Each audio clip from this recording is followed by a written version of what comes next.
आप मेरे साथ निकाल लें यूहन्ना रचित सुसमाचार उसका 4था अध्याय, जॉन चैप्टर 4, यूहन्ना रचित सुसमाचार और उसका 4था अध्याय। आशा करते हैं आपके सामने ये पाठ पढ़ा गया होगा। सामरी स्त्री का वर्णन है और कुछ बातें हैं जो मैं इस जो बाइबल का ये अनुच्छेद है उससे कुछ हम सीखने का प्रयास करेंगे। साथ में धीमे धीमे जाएंगे, लेकिन समय का भी हम ध्यान रखेंगे।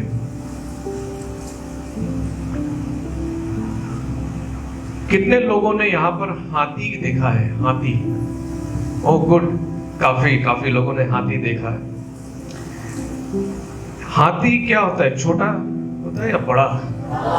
बड़ा होता है ना। और अगर आप लोग असम साइड में चले जाए, असम साइड में, वहां पे कई गांव हैं जो हाथी से बहुत डरते हैं, क्योंकि कभी कभी हाथी का झुंड आता है और सब तबाह कर देता है। तो एक हाथी एक विशाल जीव है जो पेड़ उखाड़ सकता है, लेकिन शांत खड़ा रहता है। कई बार आप देखेंगे हाथी को एक रस्सी या जंजीर से बांध के रखा जाता है। देखा है? हाथी तो इतना बड़ा है, जंजीर इतनी छोटी पतली सी है, लेकिन हाथी जो है उसको कभी खींच के ले जाता नहीं है। क्यों? कभी सोचा है? या कभी आप घोड़े को देखेंगे, घोड़े को भी बस क्या करते हैं, अगर उसके गले में रस्सी बंधी है, कोई भी पेड़ होगा, रेलिंग होगी, वहां पे बस ऐसे गोल घुमा देते हैं और घोड़ा कभी हिलेगा नहीं।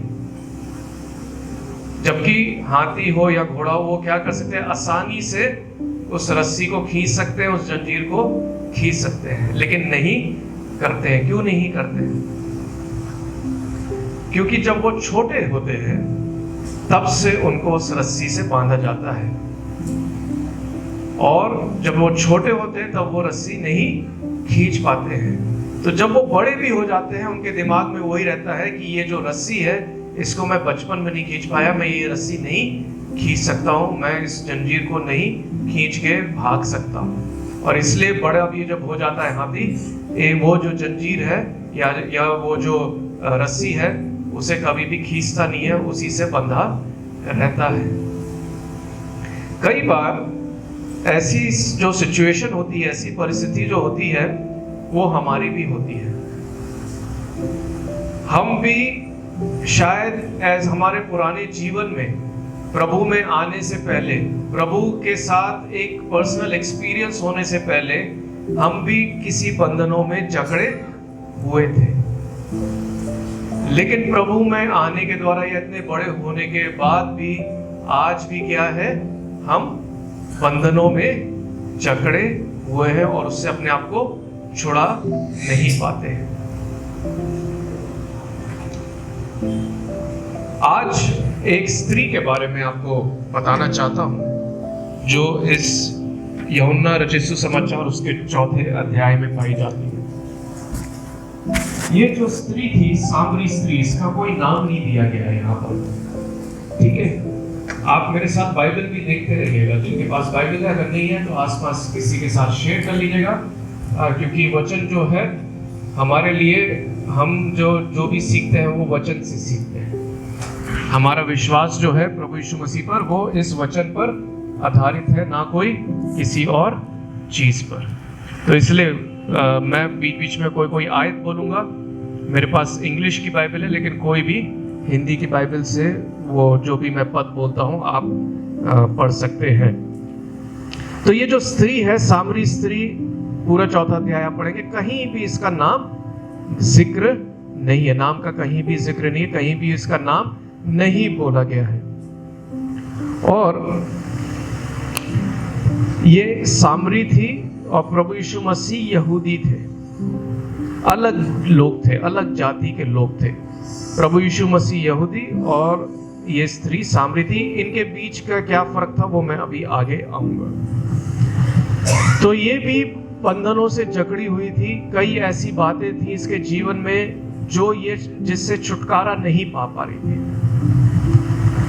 आज मैं जो बातचीत आपके सामने परमेश्वर का वचन लेना चाहता हूँ वो इसी पर आधारित है कि हमें किस प्रकार से, जब हम प्रभु से हमारा एक पर्सनल एक्सपीरियंस होता है, जब परमेश्वर हमारे जीवन में कार्य करता है प्रभु यीशु मसीह के द्वारा, हम किन प्रकार के बंधनों से मुक्त हो जाते हैं। और हमारे लिए जरूरी है कि जब परमेश्वर में हम आगे बढ़ रहे हैं, प्रभु की आशीष पा रहे हैं, हम उन बंधनों से पूर्ण रूप से आजाद हो सके। समस्याएं रहती हैं जीवन में। ऐसा नहीं है कि आज मैंने प्रभु को पा लिया तो कल मैं अंबानी बन गया, ऐसा नहीं होता है। परेशानियां रहेंगी, सताव आता है। मैं यूपी से आ रहा हूं, उत्तर प्रदेश में क्या हो रहा है आप सब जानते हैं, है ना। कितने प्रभु के लोगों पे अत्याचार हो रहा है, कितने लोगों को सताव किया जा रहा है। एक हमारे पास्टर का केस अभी हम लोग सुप्रीम कोर्ट में लड़ रहे हैं, हाई कोर्ट से निकल गया, अब हम सुप्रीम कोर्ट में पहुंचे हुए हैं। प्रोटेक्शन मिला हुआ है, पादरी साहब अभी ठीक हैं, जेल में नहीं है, लेकिन संघर्ष है तो सताव रहेगा, परेशानियां आएंगी, अलग अलग प्रकार के बंधन जो है हमारे पास आएंगे। लेकिन जब वचन हमारे साथ है, प्रभु हमारे साथ है, उससे हमें आश्वासन मिलता है कि हम उससे मुक्त हो सकते हैं। अनबाउंडेड, इंग्लिश में एक शब्द है अनबाउंडेड। जब आपको किसी ने जकड़ा हुआ है, आप क्या है, आप स्वतंत्रता चाहते हैं, आप फ्रीडम चाहते हैं, पूर्ण रूप से आप खुल जाए या स्वतंत्र हो जाए। और प्रभु यीशु मसीह के साथ वो एक कुएं के किनारे इस सामरी स्त्री जो प्रभु के पास आई, एक मुलाकात और वो अपने बंधनों से मुक्त हो गई।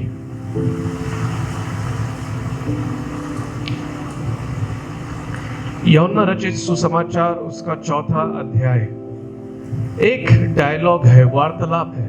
प्रभु यीशु मसीह किससे बातचीत कर रहा है? सामरी स्त्री से। अगर आप चारों सुसमाचार देखेंगे, चारों सुसमाचार का आप अध्ययन करें और आप पाएंगे कि प्रभु यीशु मसीह की, चाहे वो पिछले अध्याय में निकोदेमस से बातचीत हुई हो, किसी और के साथ भी हो, किसी के साथ भी इतनी लंबी बातचीत का वर्णन बाइबल में प्रभु यीशु मसीह का कहीं नहीं है।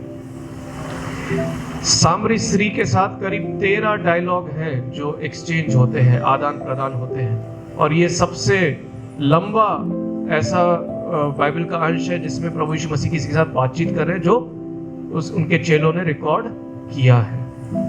तो एक महत्वपूर्ण घटना है, हल्की घटना नहीं है, महत्वपूर्ण घटना है। इसकी अगर आप इसको पढ़े, पद 3 और 4 को, पद 3 और 4 को ही पढ़ दे अगर किसी के पास हिंदी बाइबल। तो वो यहूदियों को छोड़कर फिर गलील को चला। कहां से? यहूदिया को छोड़कर गलील को चढ़ा। थोड़ा सा यहाँ पे आपको ज्योग्राफी समझनी पड़ेगी। इजराइल में यहूदिया कहाँ है? यहूदिया दक्षिण में है। यहूदिया के ऊपर समरिया है, समरिया के ऊपर गलील है। तो प्रभु यीशु मसीह कहाँ से जा रहे हैं? नीचे से, दक्षिण से उत्तर की यात्रा कर रहे हैं, यहूदिया से गलील की ओर। हाँ, आगे पढ़िए। और उसको सामरिया से होकर जाना आवश्यक था। तो उसको सामरिया होके, देखिए बाइबल भी आपको ज्योग्राफी सिखा दे रही है। यहूदिया से गलील होके जाना है, लेकिन कहाँ? बीच में सामरिया पड़ रहा है, सामरिया होकर जाना पड़ेगा। पढ़िए आगे। इसलिए सुखार नामक सामरिया के एक नगर जब आया, जो उस भूमि के पास है जिसे याकूब ने अपने यीशु को दिया था, और याकूब का कुआं भी वही था। अतः यीशु मार्ग का थका हुआ उस कुएं पर जमीन बैठ गया। थैंक यू, बैठ सकते हैं। तो अभी तक हमने क्या पढ़ लिया? प्रभु यीशु मसीह जो है गलील की ओर यात्रा कर रहा है, यहूदिया से जा रहा है, उसे सामरिया जाना है, और सुखार नामक एक शहर में आता है जो सामरिया में है। और दिन का समय है, दिन का पहर है। प्रभु यीशु मसीह थक चुके हैं और वो एक कुएं के पास बैठ जाते हैं जिसे याकूब का कुआं कहा जाता है। और वहां पे लिखा हुआ है आखिरी जो लाइन है कि इट वॉज अबाउट नून, दोपहर का समय है। और तब हम आगे पढ़ते हैं 7वीं आयत। कोई पढ़ दे 7वीं आयत। इतने ने सामने स्त्री जल भरने आई, यीशु ने उससे कहा मुझे पानी पिला। मुझे पानी पिला। एक सामरी स्त्री आई, लेकिन प्रभु यीशु मसीह के साथ तो चेले भी चलते थे। चेले कहाँ हैं? अगला पद पढ़िए, क्योंकि 8वां पद। क्योंकि उसके चेले तो नगर में भोजन मोल लेने को गए थे। ठीक है, बैठ जाइए, थैंक यू। तो उसके चेले जो थे वो नगर में भोजन लेने को चले गए थे। समझ रहे हैं पूरा सीन क्या चल रहा है? प्रभु यीशु मसीह थक गए हैं, सामरिया नगर के सुखार नामक शहर में आए हैं। चेले जो हैं भोजन लेने के लिए, दिन का समय, भूख लग रही होगी, लंबी यात्रा है, पैदल यात्रा रहती थी उस समय, है ना। ऐसे कोई लोकल नहीं थी, कार नहीं थी, मेट्रो नहीं थी, है ना। आज मैं पहली बार फेरी लेकर आया हूँ, ये सब नहीं थी। कैसे? पैदल जाना था। और वो जो इलाका है हरियाली वाला इलाका भी ज़्यादा नहीं है, आधा रेगिस्तान टाइप का वो भूमि है इजराइल का। आपने देखा होगा फोटो वगैरह में। तो प्रभु यीशु मसीह जो है थक गए हैं। प्रभु यीशु मसीह उस कुएं के पास आके बैठ गए हैं और उसके चेले जो है वो खाने के लिए चले गए हैं। और तब ये जो सामरी स्त्री आती है पानी भरने के लिए, प्रभु यीशु मसीह से बोलते हैं कि मुझे पानी पिला। फिर 9वें पद में उस सामरी स्त्री ने उससे कहा, तू यहूदी होकर मुझ सामरी स्त्री से पानी क्यों मांगता है?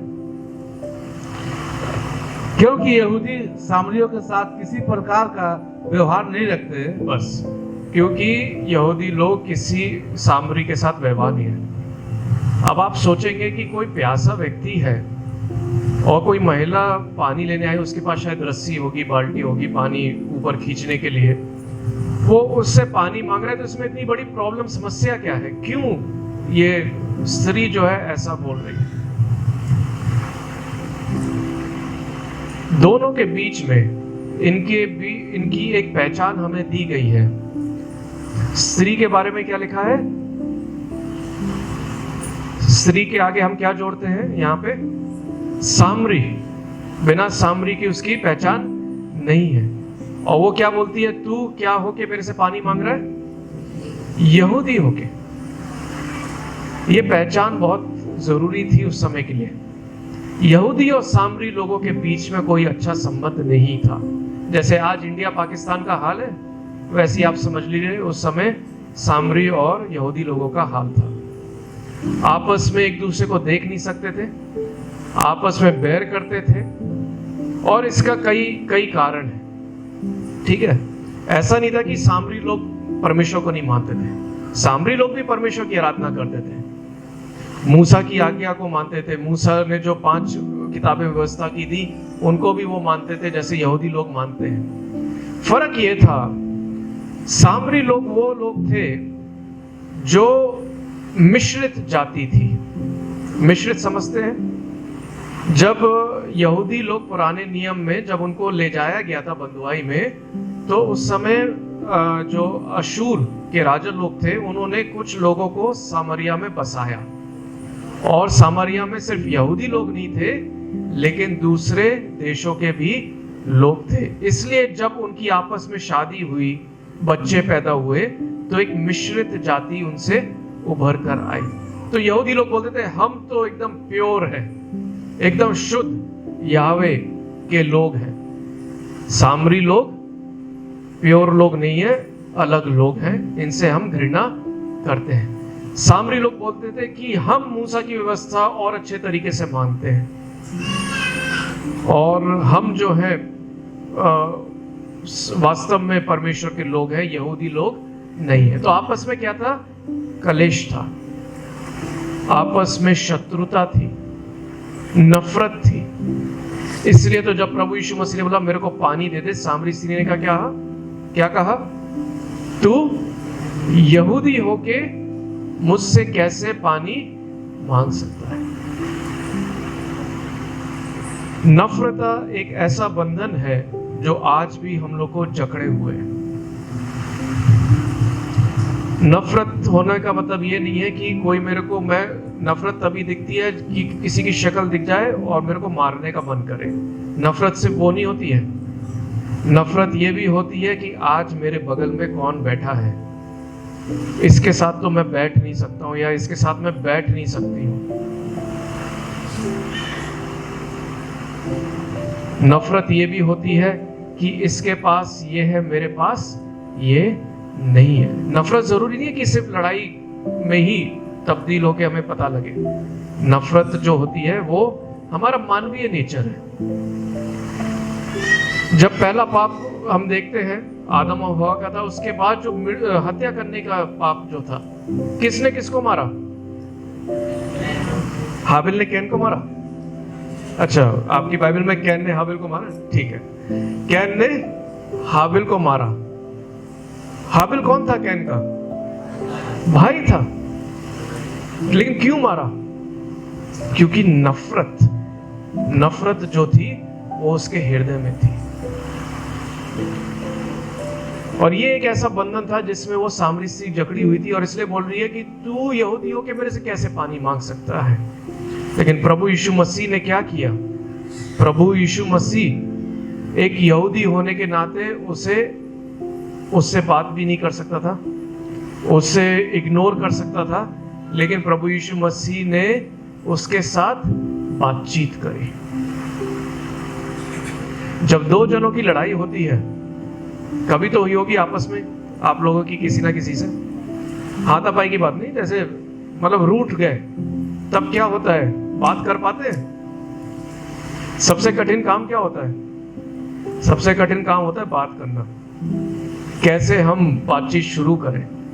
सही बात है, व्यवहारिक बात बोल रहा हूं, ठीक है। जब हम लोग किसी से बहुत गुस्सा हो जाते हैं, मैं तो सिर्फ शक्ल नहीं, अगर शक्ल दिख भी गई, अब मैं क्या बोलूं, मन ही नहीं करता है कुछ बोले, राइट।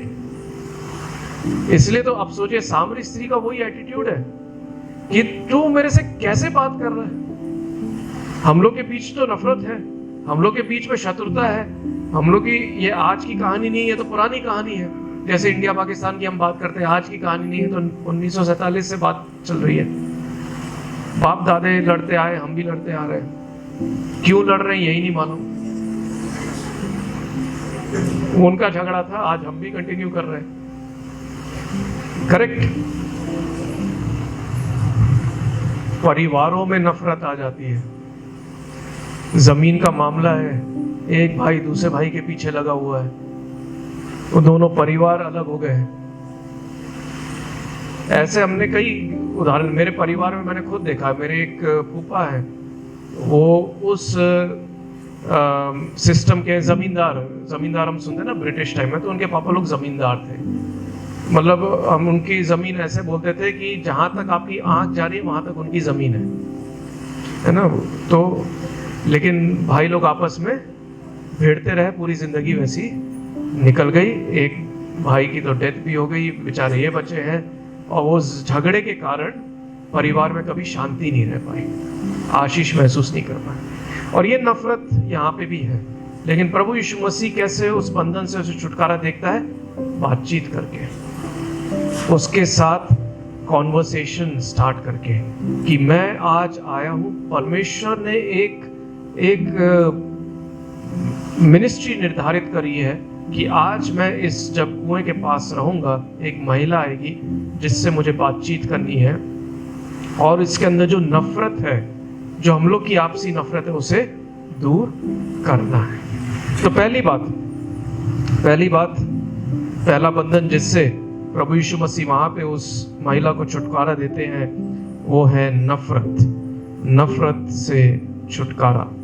शत्रुता का जो बंधन था उससे मुक्त करते हैं और उसे बोलते हैं कि आज हमारे लिए भी ये है कि हम भी चाहे जाति के आधार पे, संप्रदाय के आधार पे, गरीब अमीर के आधार पे कई रूप से बटे हुए होते हैं, लेकिन प्रभु यीशु मसीह बोलता है कि एक चीज है जिसमें हम एक हैं, वो है प्रभु यीशु मसीह।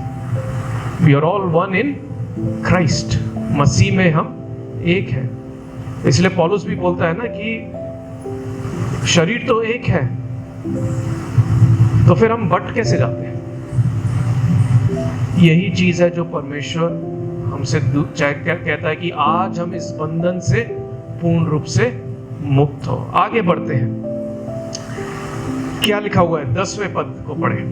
यीशु ने उत्तर दिया, यदि तू परमेश्वर के वरदान को जानती और यह भी जानती कि वो कौन है जो तुझसे कहता है मुझे पानी पिला, तो तू उससे मांगती और वह तुझे जीवन का जल देता। वो तुझे जीवन का जल देता। फिर महिला क्या कहती है? स्त्री ने उससे कहा, हे गुरु, तेरे पास जल भरने को तो कुछ भी नहीं और कुआं गहरा है, तो फिर वो जीवन का जल तेरे पास कहां से आया? ये जीवन का जल कहां से आएगा? ठीक है, आगे पढ़िए। क्या तू हमारे पिता याकूब से बड़ा है, जिसने हमें यह कुआं दिया और आप ही अपनी संतान और अपने पशुओं समेत इसमें से पिया? तो वो बोल रही है कि ये जो कुआं है उसे भी मालूम है कि ये याकूब के द्वारा दिया गया है।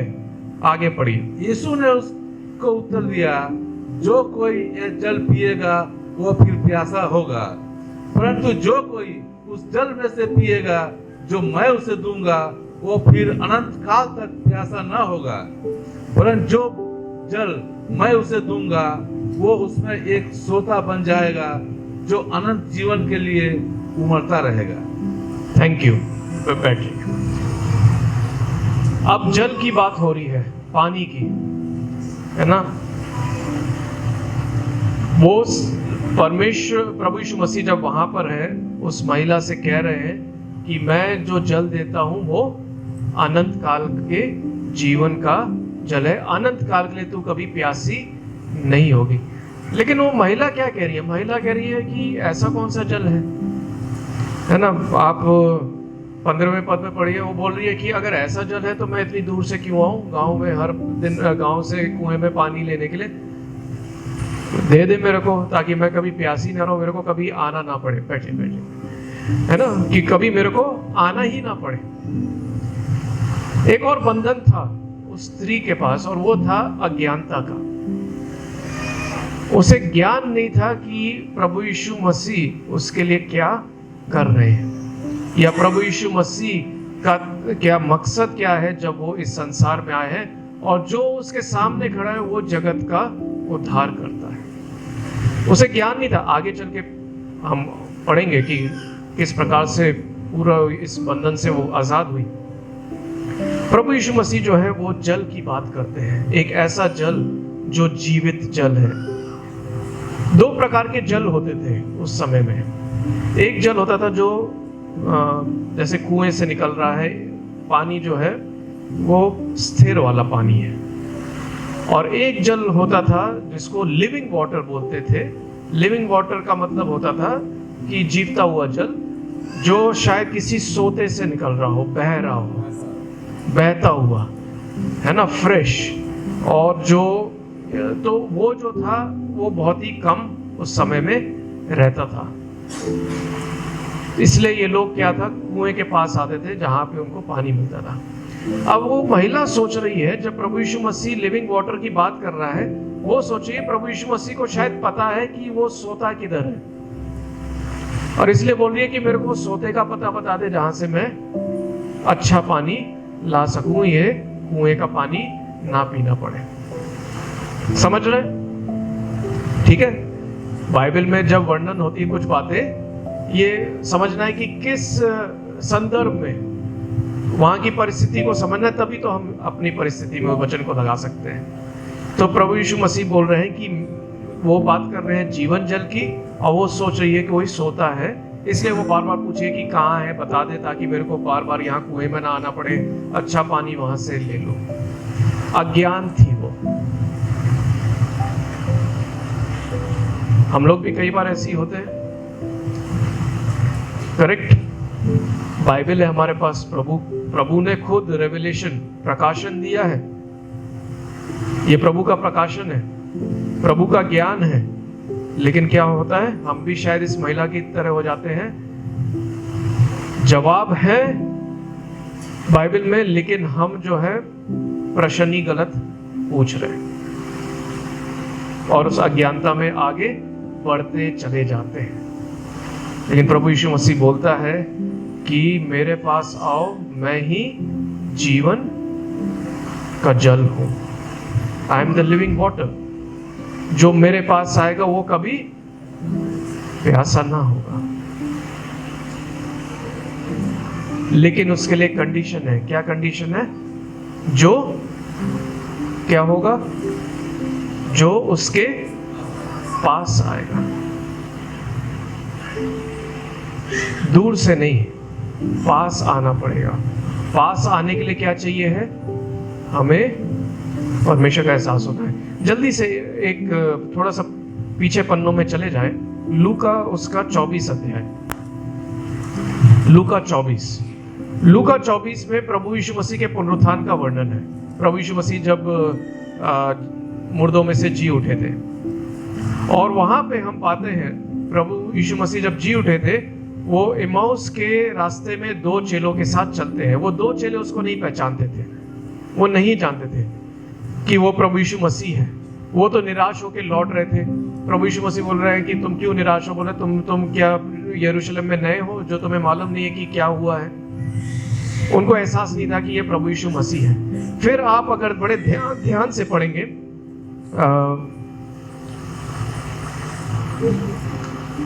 25 से 27 पद, लूका 24 25 से 27 पद। तब उसने उनसे कहा, हे निर्बुद्धियों और भविष्यद्वक्ताओं की सब बातों पर विश्वास करने में मन मतियो, क्या आवश्यक न था कि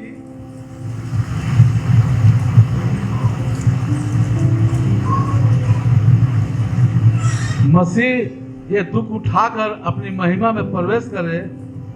तब उसने मूसा से और सब भविष्यद्वक्ताओं से आरंभ करके सारे पवित्र शास्त्र में से अपने विषय में लिखी बातों का अर्थ उन्हें समझा दिया। प्रभु यीशु मसीह ने क्या किया? उन्हें जितनी उसके बारे में बातें लिखी थी सब समझा दी। जितने पवित्र शास्त्रों में लिखा हुआ था सब कुछ समझा दिया। लेकिन क्या वो पहचाने? क्या उन्होंने जाना कि जो उनके साथ चल रहा है प्रभु यीशु मसीह है? अभी तक नहीं जाने थे। हम लोग भी कई बार इसी सिचुएशन में होते हैं। बाइबल है, सब कुछ है, परमेश्वर का वचन है। परमेश्वर हर बार संडे को आते हैं, फ्राइडे की प्रेयर में जाते हैं, अलग अलग आराधनाएं करते हैं, अपने घरों में आराधनाएं करते हैं। लेकिन कई बार हम ये 28 पद पे ही 27 पद पे ही हमारा जीवन जो है ठहर जाता है। सारी बातें जान रहे हैं वो लोग, लेकिन क्या प्रभु यीशु मसीह को पहचान रहे हैं या नहीं? अभी तक नहीं पहचान है। लेकिन कब पहचानते हैं? आगे पढ़िए पद 28। इतने में वे सब गांव के पास पहुंचे जहां वे जा रहे थे, और उनसे ढंग से ऐसा जान पड़ा कि वो आगे बढ़ना चाहता है। परंतु उन्होंने यह कहकर उसे रोका, हमारे साथ रह, क्योंकि संध्या हो चली है और दिन अब बहुत ढल गया है। तब उनके साथ रहने के लिए भीतर गया। जब वो उनके साथ भोजन करने बैठा तो उसने रोटी लेकर धन्यवाद किया और उसे तोड़कर उनको देने लगा। तब उसकी आंखें खुल गई और उन्होंने उसे पहचान लिया, और वो उनकी आंखों से छिप गया। बस 27वें पद में प्रभु यीशु मसीह उनको सब बातें समझा चुका है, लेकिन वो नहीं समझे। उनको अच्छी तो लग रही हैं बातें। हम लोग के साथ भी होता है, बाइबल की बातें अच्छी लगती है, परमेश्वर प्रेम है, परमेश्वर हमें संभालता है, आशीष देता है, वहां तक ठीक है। लेकिन अगर प्रभु यीशु मसीह का वास्तविक अनुभव होना है तो हमें पद 28 से 31 का एक्सपीरियंस होना जरूरी है। पद 28 में लिखा हुआ है, प्रभु यीशु मसीह ने, ऐसे साथ में चल रहे हैं, प्रभु यीशु मसीह ने एक्टिंग करी कि वो आगे चलने वाला है। ध्यान से पढ़े कि ऐसे एक्टिंग करी कि वो ठीक है, वो दोनों की जगह आ गई है जो उनको वहां रुकना है, अब प्रभु यीशु मसीह आगे बढ़ रहे हैं। ऐसा प्रतीत हुआ कि वो आगे बढ़ रहा है। लेकिन प्रभु यीशु मसीह अपने आप नहीं रुके वहां पे, ठीक है। 28वें पद में लिखा हुआ है क्या? प्रभु यीशु मसीह ने बोला कि मैं चाहता हूं कि आज तुम्हारे साथ लाजर, जैसे जक्कई को बोला था कि तुम्हारे घर में आऊं, तुम्हारे साथ बैठूं, ऐसा लिखा हुआ है? कहीं नहीं लिखा हुआ है। वहां लिखा हुआ है कि उन्होंने ऐसा प्रतीत होने दिया, ऐसे एक्टिंग करी कि वो आगे जा रहे हैं। लेकिन अगले पद में लिखा हुआ है 29 पद में, उन्होंने उसको, इंग्लिश में लिखा था, अर्ज्ड हिम स्ट्रांगली, उससे बहुत विनती करी गिड़गिड़ा के कि आज हमारे साथ रुक जाए, जो तुम हमें सिखा रहे हो हम और सीखना चाहते हैं, आपके साथ संगति करना चाहते हैं। विश्वासी लोग जो हम लोग होते हैं, कई बार मैं जैसे बोल रहा हूँ 27वें पद पे रुक जाते हैं, 29वें पद में नहीं आते कि हम प्रभु से गिर रहे, प्रभु हम मेरे जीवन में आ जा, प्रभु मैं तेरे ज्ञान को और पाना चाहता हूँ, कठिन है समझने के लिए, लेकिन मैं तेरी उपस्थिति में तेरे को और जानना चाहता हूँ। और तब लिखा हुआ है पद 30 और 31 में, जब प्रभु यीशु मसीह उनके साथ रहा, उसने रोटी तोड़ी, और 31 पद में लिखा, तब उनकी आंखें खुल गई और उन्हें जाना कि ये प्रभु यीशु मसीह है। ये होता है सल्वेशन, उद्धार का पूरा अनुभव। 27 में सिर्फ जानना नहीं, लेकिन प्रभु यीशु मसीह को व्यक्तिगत रूप से अनुभव करना, आंखें खुल जाना। उस सफर जो है, अज्ञानता का जो सफर है, वो प्रभु परमेश्वर के ज्ञान का सफर तभी पूरा होता है जब प्रभु यीशु मसीह को हम पहचान पाते हैं। और पहचान तभी सकते हैं जब हम उसे इनवाइट करेंगे, जब उससे गिड़गिड़ाएंगे, तू हमारे साथ आ। कई लोग सोच लेते हैं प्रभु यीशु मसीह जो है बैंडेड है ना, झटपट लगाओ 2 दिन में ठीक हो गया, फिर फेंक दी बैंडेड। वैसे नहीं होता है। अलादीन का चिराग नहीं है जिससे वो प्रभु यीशु मसीह निकले और हक की आज्ञा दो कि मेरे लिए आज ये काम कर दो, वैसा नहीं है। अगर आप चाहते हैं प्रभु आपके लिए काम करे, आपको भी प्रभु के लिए कदम उठाना पड़ेगा। बैठे बैठे नहीं होगा, ये आराम की जिंदगी छोड़नी पड़ेगी।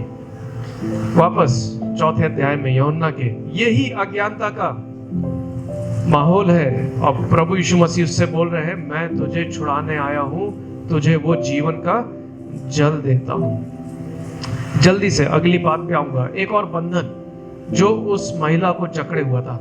अभी क्या हो गया है, प्रभु यीशु मसीह, एक होता है ना जब आप किसी से पहली बार बात करते हो, थोड़ा संकोच रहता है, थोड़ी हिचकिचाहट रहती है, लेकिन अब वो फेज कंप्लीट हो चुका है कि अब थोड़ा जो महिला है कंफर्टेबल होती जा रही है, और प्रभु यीशु मसीह उससे और बातें करता है। 16वें पद से पढ़ेंगे। यीशु ने उससे कहा, जा अपने पति को यहाँ बुला ला। स्त्री ने उत्तर दिया, मैं बिना पति की हूँ। यीशु ने उससे कहा, तू ठीक कहती है, मैं बिना पति की हूँ, क्योंकि तू 5 पति कर चुकी है, और जिसके पास अब तू है वो भी तेरा पति नहीं। यह तूने सच ही कहा है। स्त्री ने उससे कहा, हे प्रभु, मुझे लगता है कि तू भविष्यद्वक्ता है। बस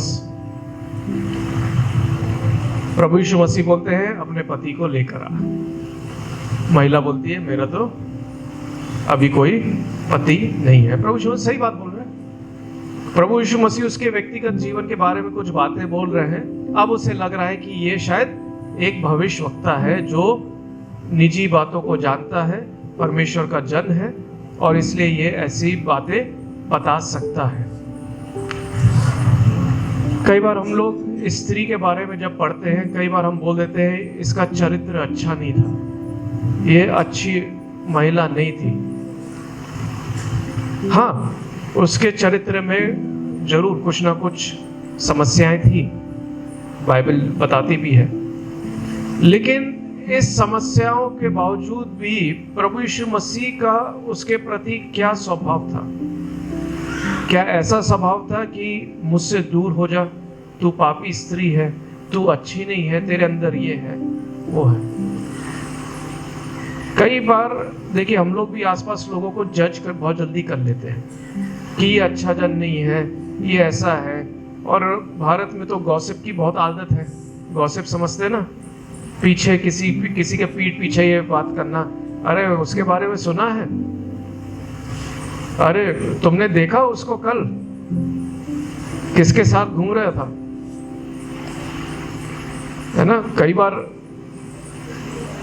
जो छोटी छोटी महिलाओं की किटी पार्टी होती है चाय के साथ, उसमें जो बातें होती हैं, और जो पुरुष होते हैं वो भी अपने जब दुकानों में बैठते हैं चाय पीने के लिए, तब ऑफिस की बातें होती हैं, अलग अलग गॉसिप है ना बोलना। इस महिला के सामने कई समस्याएं थी जो हम समझ नहीं पाते हैं, और उसमें से एक जो बंधन था, जिसे मैं बंधन बोलता हूं, वो है रिजेक्शन का। रिजेक्शन शब्द समझते हैं इंग्लिश में, रिजेक्शन अस्वीकृति। लोग जब दूसरे को बहिष्कार कर देते हैं, और जब आप ये पढ़ेंगे आपको कई ऐसे चीजें मिलेगी कि ये समाज में इसका क्यों बहिष्कार होता था। सबसे पहली बात, किस टाइम ये पानी लेने के लिए आई कुएं में, दिन के किस समय में? दोपहर में। किसी को देखा है दोपहर में कुएं की तरफ जाते हुए पानी लेने के लिए गांव में? अगर पुराने लोग जो है थोड़े से एज में, आपको याद होगा जब कुएं से पानी लेने के लिए लोग जाते थे, जब नल वगैरह नहीं होते थे। कब जाते थे? सुबह, तड़के सुबह, करेक्ट। और क्या सुबह अकेले जाते थे? झुंड में जाते थे। महिलाएं हो चाहे जो हो, हमेशा झुंड में जाती हैं सुबह ताकि पानी लेके आ सके। लेकिन ये कब गई? दोपहर में। क्यों गई होगी दोपहर में? बताइए, क्या सोच सकते, क्यों गई होगी दोपहर में? सुबह भी जा सकती थी, दोपहर में क्यों जा रही है? दोपहर में इसलिए जा रही है क्योंकि सुबह वो किसी और के साथ नहीं जा सकती है। समाज से वो तिरस्कृत है, रिजेक्टेड है, उसके दोस्त नहीं होंगे जिनके साथ वो जा सके। इसलिए वो अकेले जा रही है। और अकेले जब जा रही है, जब प्रभु यीशु मसीह से मिलती भी है तो क्या होता है? जब प्रभु यीशु मसीह को वहां देखती है तो अचंभित हो जाती है।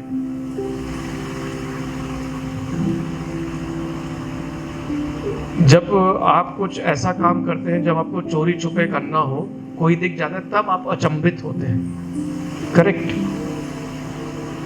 समाज में जब कोई तिरस्कृत होता है, वो कभी नहीं चाहता है कि वो किसी के सामने आए, और इसलिए वो दिन में जा रही है, अकेले जा रही है कि इस टाइम कोई वहां पर नहीं होगा। अपना चुपचाप जाएगी, अपना पानी लेके चुपचाप अपने घर में चली जाएगी। कोई देखने वाला नहीं है, कोई पूछने वाला नहीं है, कोई कुछ कहने वाला नहीं है। उसके लिए तो लोग कितनी तरह तरह की बातें भी करते होंगे। लेकिन प्रभु यीशु मसीह ने क्या किया? प्रभु यीशु मसीह ने उससे बात करी। एक और बहुत महत्वपूर्ण बात है, प्रभु यीशु मसीह ने सिर्फ बात नहीं करी। जब प्रभु यीशु मसीह ने उसके बारे में बताया कि उसके 5 पति रह चुके हैं, और जो इसके साथ वो अभी रह रही है वो भी वो उसका पति नहीं है, ठीक है, ये सच्चाई है। लेकिन इसके आगे प्रभु यीशु मसीह ने उसको जज नहीं किया। उसको ये नहीं बोला कि तुम बेकार हो, तुम समाज में रहने लायक नहीं हो, तुम्हारा नैतिक जीवन बेकार है, मूसा के व्यवस्था के अनुसार तुमने पाप किया। प्रभु यीशु मसीह ने उसको उसकी जो सत्यता है वो तो दिखाई, लेकिन उससे बढ़कर अनुग्रह भी दिखाया। ये जो अस्वीकृति का, रिजेक्शन का जो है, प्रभु यीशु मसीह अब क्या कह रहे हैं? उसे एक्सेप्ट कर रहा है, जैसी भी है, टूटी हुई है। प्रभु यीशु मसीह जो है उसे अपने पास लेकर आ रहा है। समय हो रहा है, इसलिए मैं यहीं पे समाप्त करना चाहूंगा। हमारा जीवन भी कई बार टूटा हुआ होता है। हम भी कई बार अस्वीकृति के ऐसे माहौल से होके जाते हैं। जवान लोग यहाँ पे हैं, ऐसी सिचुएशन आएगी जब आपके दोस्त शायद आपको रिजेक्ट करें, लेकिन प्रभु वहां पर उपस्थित होता है, परमेश्वर जो अपना अनुग्रह देता है। एक यंग लड़का था, सेवकाई के लिए उसने अपने जीवन को दिया और वो बाइबल कॉलेज गया। जब बाइबल कॉलेज गया तो उसके दादा ने उसे एक कप दिया, जो चीनी मिट्टी का कप होता है, वो उसको दिया कि ये कप है चाय का कप, ये अपने साथ रखना, इसे संभाल के रखना। पहला साल आया, उसने पढ़ाई करी, काफी टेंशन थी, पढ़ता रहता था। एक बार गलती से वो कप गिर गया और टूट गया। उसे बहुत दुख लगा। उसने उठाया, उसमें जो भी अपना फेविकॉल ये सब लगा के उसको जोड़ के रख दिया।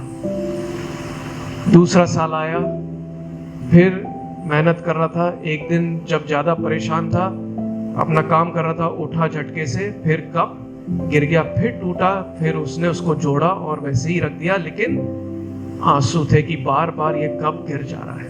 एक दिन आया जब उसने अपनी पढ़ाई कंप्लीट कर ली, उसके पास वो कप था, लेकिन अब इस कप में क्या हो गया था, कई जगह दरार थी, कई जगह उसमें गैप थे, कई जगह से टूटा हुआ था, जुड़ा हुआ था। उसके दादा आए उसके ग्रेजुएशन में और वो कप लेके पहुंचा। उसने जब कप दिखाया तो रोने लगा कि आपने मेरे को एक चीज दी थी हिफाजत रखने के लिए, लेकिन अब मैं देखिए ये टूट गया है। उसके आंखों में आंसू थे। उसके दादा ने बोला कोई बात नहीं, लेकिन यहाँ पे एक लेसन है तुम्हारे लिए, लड़ने के लिए, सीखने के लिए एक महत्वपूर्ण शिक्षा है। ये कप को देखो, हमारा जीवन भी ऐसी होता है, कई बार गिरते हैं, कई बार टूटते हैं, लेकिन ये जो दरारें हैं इसके थ्रू, क्योंकि ये जो हमारे टूटने का एक्सपीरियंस रहा है, अनुभव रहा है, इन दरारों के बीच से रोशनी आती है, इन क्रैक्स के थ्रू लाइट आती है, और ये वो ज्योति है जो हमारे जीवन को बनाती है। आमीन। परमेश्वर कभी अपना काम रोकता नहीं है। आपकी भी इस परिस्थिति पता नहीं कैसी हो, शायद उस सामरी स्त्री के तरह हो, आप शायद अज्ञान के बंधन में हो, शायद आप नफरता के बंधन में हो, या समाज की वजह से, या अपने सिचुएशन की वजह से, परिस्थिति की वजह से कहीं ना कहीं आप रिजेक्शन, सोसाइटी में, समाज में आप तिरस्कृत होते हो, लोग आपको जज करते हैं, कम समझते हैं। प्रभु है आप में कुछ ना कुछ देखता है, उसके पास समय है, वो हमेशा तलाशता है उन लोगों को जो उसके पास आएंगे। जज नहीं करेगा, आपकी वास्तविकता दिखाएगा। जरूरी है कि हम अपनी वास्तविकता समझे। यूहन्ना 8 में जब वो स्त्री आई, उस व्यभिचारिणी स्त्री को प्रभु यीशु मसीह के पास लेके आए। फरीसी लोग बोलते हैं ये आज्ञा दे कि ये मूसा की आज्ञा के हिसाब से इसका पथराव हो रहा है, तू क्या कहता है? क्या करा प्रभु यीशु मसीह ने? कुछ नहीं बोला। लेकिन जब वो बार बार बोलने लगे तो उसने बोला जिसने पाप नहीं किया वो पहला पत्थर मारे। किसी ने मारा, सब एक एक करके चले गए। लेकिन उसके बाद प्रभु यीशु मसीह ने एक बहुत अच्छी बात बोली। उसने भी बोला जा, मैं भी तुझे दंड की आज्ञा नहीं देता हूं, लेकिन अब फिर पाप ना करना। आईना दिखाया, गलती है, लेकिन अनुग्रह भी है। और अनुग्रह तब होता है जब हम कोशिश करते कि अपना जीवन प्रभु के लिए जी सके। मैं खत्म करना चाहूंगा यूहन्ना 4 में ही। जब ये सब बातें हो जाती है, वो स्त्री जो है वो 28 पद में लिखा हुआ है, उसने अपने वो जो वाटर जार था, जो कुप्पी थी, जो मटका था, उसको वही कुएं पर छोड़ा और जाके लोगों को कहा come and C a man, उस आदमी को देखो जो कुछ मैंने किया है, सब कुछ बताया है, क्या ये मसीहा है? क्या ये मसीहा है? प्रभु यीशु मसीह के 12 चेले तो थे, है ना? वो लौटे, वो परेशान हो गए थे कि प्रभु यीशु मसीह किन लोगों से बात करता है। 12 चेलों ने कलीसिया स्थापित करी। लेकिन यूहन्ना 4 में प्रभु यीशु मसीह की सेवकाई की पहली मिशनरी जो थी वो सामरी स्त्री थी, पहली इवेंजलिस्ट, जिसने जाके उस सुसमाचार को बांटा। और लिखा हुआ है यूहन्ना 4 के अंत में आप पढ़ेंगे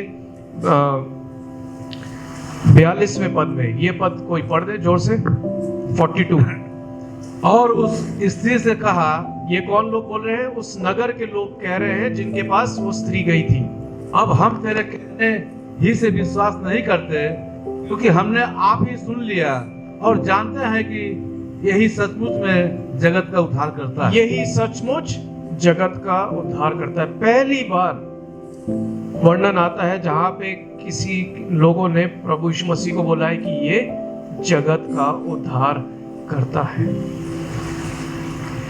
कैसा जीवन था? संसारिक रूप से अच्छा जीवन नहीं था। परमेश्वर ने अनुग्रह किया, प्रभु ने अनुग्रह दिखाया, जीवन पलट गया, बंधनों से मुक्त हो गई। और प्रभु यीशु मसीह के लिए पहली इवेंजलिस्ट जो है वो एक स्त्री थी, सामरी स्त्री थी, जिसने उस सुखार नगर में उस सुसमाचार को सुनाया। और वो जो लोग थे उन्होंने खुद आके प्रभु यीशु मसीह को देखा, यहूदी नहीं थे, सामरी लोग थे, प्रभु यीशु मसीह पे विश्वास किया और उसको बोला तू जगत का उद्धार करता है। क्या आप तैयार हैं उसको जगत का उद्धार करता मानने के लिए? वो आपसे बातचीत करना चाहता है, आपके साथ दो पल बिताना चाहता है, लेकिन क्या आप अपने हृदय को खोलेंगे कि वो आए और आपसे बातचीत करे, आपको आपके बंधनों से मुक्त कर सके और आपको एक नया जीवन वो जल दे सके, ताकि उस स्त्री को अब किसी जल के लिए परेशान नहीं होना चाहिए, क्योंकि अब उसे अनंत जीवन मिल चुका है। परमेश्वर आप सबको आशीष दे। परमेश्वर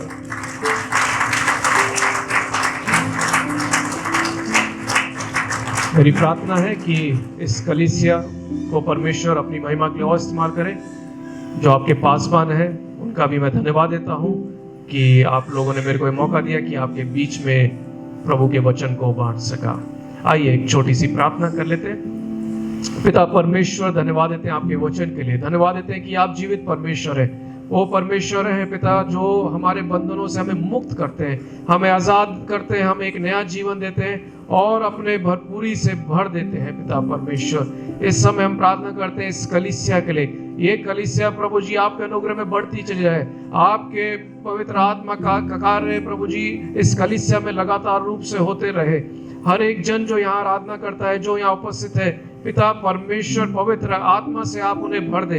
हर एक बंधन प्रभु जी जिससे आज वो बंधे हुए हैं, पूर्ण रूप से आप मुक्त करें, ताकि आपके उस प्रेम को, आप उस जल को पिता परमेश्वर जो अनंत काल की प्यास को दूर करता है, उसको वो चख सके, उसको प्रभु जी वो ग्रहण कर सके और वो उनके जीवन में प्रभु जी अनंत काल के जो फल है वो उनमें उत्पन्न हो सके।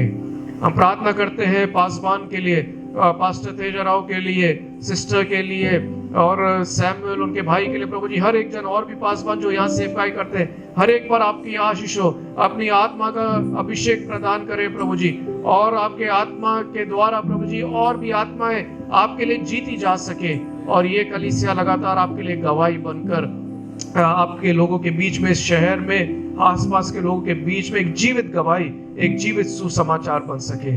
धन्यवाद देते हैं हर एक जन के लिए उपस्थित है, आपकी आशीष उन पर चाहते हैं, उनके कार्यों पे, उनके पढ़ाई लेखन में प्रभु जी, उनके बिजनेस में, उनके घर में प्रभु जी आपकी उपस्थिति हो। सिर्फ ये वचन जो है सिर्फ यहीं पर ना रह जाए, लेकिन प्रभु जी उनके जीवन में ऐसा कार्य करे ताकि उनके घरों में, समाज में, हर जगह प्रभु जी आपके वचन को वो लोगों को बता सके अपने जीवन के द्वारा और साथ ही साथ अपने मुख के वचनों के द्वारा। आपकी आशीष हम इस कलीसिया पर चाहते हैं। धन्यवाद देते हैं इस आराधना के समय के लिए। सारी महिमा, सारा आदर सिर्फ और सिर्फ तुझे मिले, प्रभु यीशु मसीह के नाम से मांगते हैं, आमीन। एक जोरदार ताली बजा के फिर से हम स्वागत करेंगे।